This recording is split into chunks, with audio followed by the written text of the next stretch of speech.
Olá, eu sou o professor Jorge Gustavo e hoje eu quero te dar uma dica a respeito do princípio da segurança jurídica, mais especificamente falando aqui dos direitos constitucional e direito administrativo, que é a disciplina que eu leciono. Então vamos lá, meus caros. Seguinte, o princípio da segurança jurídica é aquele princípio que busca uma estabilização nas relações jurídicas. E o que veda-se? O que acontece? O que ocorre? Veda-se a interpretação retroativa da lei. Então, uma nova lei, ela não pode ser interpretada de forma o quê? Retroativa. Ela não pode voltar no tempo e alcançar as relações jurídicas que já detêm uma certa estabilidade. Então, me acompanha aqui comigo no meu esquema. Olha só, o princípio da segurança jurídica, ele está disposto no artigo 5º, inciso 36 da Constituição Federal. E ele diz pra gente que a lei não vai prejudicar o direito adquirido, o ato jurídico perfeito e a coisa julgada. Enfim, quando nós analisamos um ato, nós temos a teoria pontiana de Pontes de Miranda, que ela traz os planos de análise de um ato pra gente. E o ato ele deve ser analisado de três formas. Me acompanha. Nós temos o plano da existência, também chamado de plano da perfeição, que nós vamos observar se o ato já entrou no mundo jurídico. Nós temos o plano de validade, que nós vamos observar se o ato cumpriu os seus requisitos legais.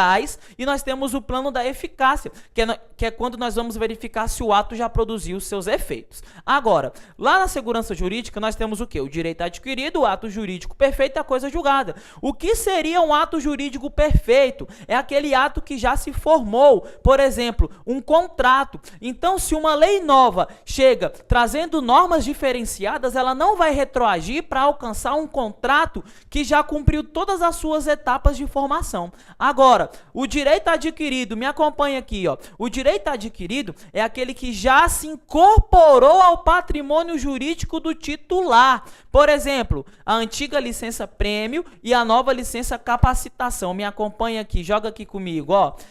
Seguinte, a nova licença prêmio e a antiga licença capacitação. Na verdade, a antiga licença prêmio e a nova licença capacitação. O que acontecia?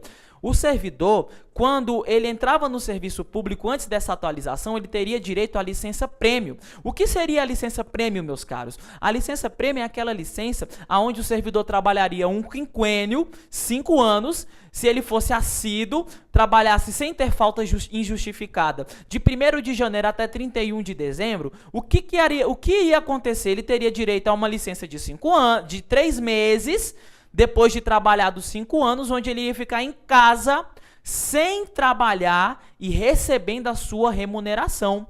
Agora, nós tivemos uma mudança na 8.112. Na 8.112 não existe mais a licença prêmio, existe a licença capacitação, ocasião em que o servidor ele trabalha um quinquênio, ele vai ter direito a tirar uma licença de até 3 meses para fazer um curso de capacitação e não para ficar em casa sem trabalhar. Agora, o servidor que entrou no serviço público e ele estava faltando 1 ano para conseguir a licença prêmio.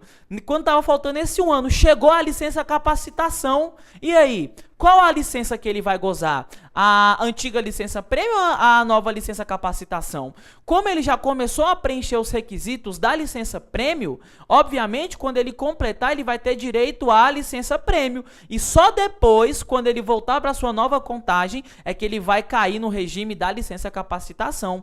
Lembrando que o servidor ele não tem direito ao regime jurídico. Então, por exemplo, aqui no DF, nós tínhamos a Lei 8.112 aplicada ao Distrito Federal. Chegou a Lei Complementar 840 de 2011. O servidor ele vai ser obrigatoriamente, ele terá que seguir obrigatoriamente a nova legislação, a Lei Complementar 840 de 2011. Ele não pode continuar, escolher em ficar com a antiga Lei 8.112, porque ele não tem direito a esse novo regime jurídico. Interessante nós falarmos aqui dessa parte. O candidato aprovado dentro do número de vagas, ele tem direito adquirido à nomeação. Logo, Logo, aquele direito ele já se incorporou ao patrimônio jurídico da pessoa. É um direito subjetivo, é um direito do sujeito. Ele deixa de ser um direito objetivo, apenas previsto na lei. Ele preencheu os requisitos daquele direito. Então, aquele direito ele deixa de apenas estar previsto na lei e se incorpora ao patrimônio jurídico do seu titular, que é diferente da expectativa de direito, que é o caso do candidato que for aprovado dentro do cadastro reserva. Bacana. Agora, olha só, nossa última observação: a coisa julgada é a decisão judicial imutável, é aquela decisão judicial transitada em julgado que não cabe mais recurso. Só que nós temos exceções à coisa julgada. Por exemplo, eu posso entrar com uma ação rescisória quando eu tiver novas provas no prazo de até 2 anos.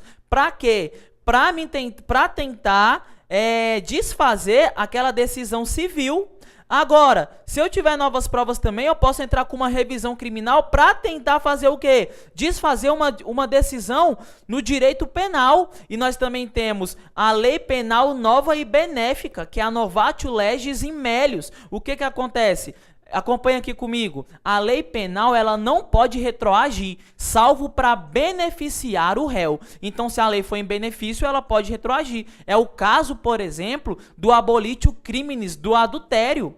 Antes, adultério era considerado crime. E depois ele foi abolido, essa figura criminal ela foi retirada do ordenamento jurídico. Então, o que aconteceu com as pessoas que cumpriam pena por causa do adultério? Todas foram isentas e foram desconsideradas. Então, o princípio da segurança jurídica e algumas exceções, alguns aspectos, foi a nossa dica de hoje de direito administrativo. E um abraço, bons estudos e até a próxima.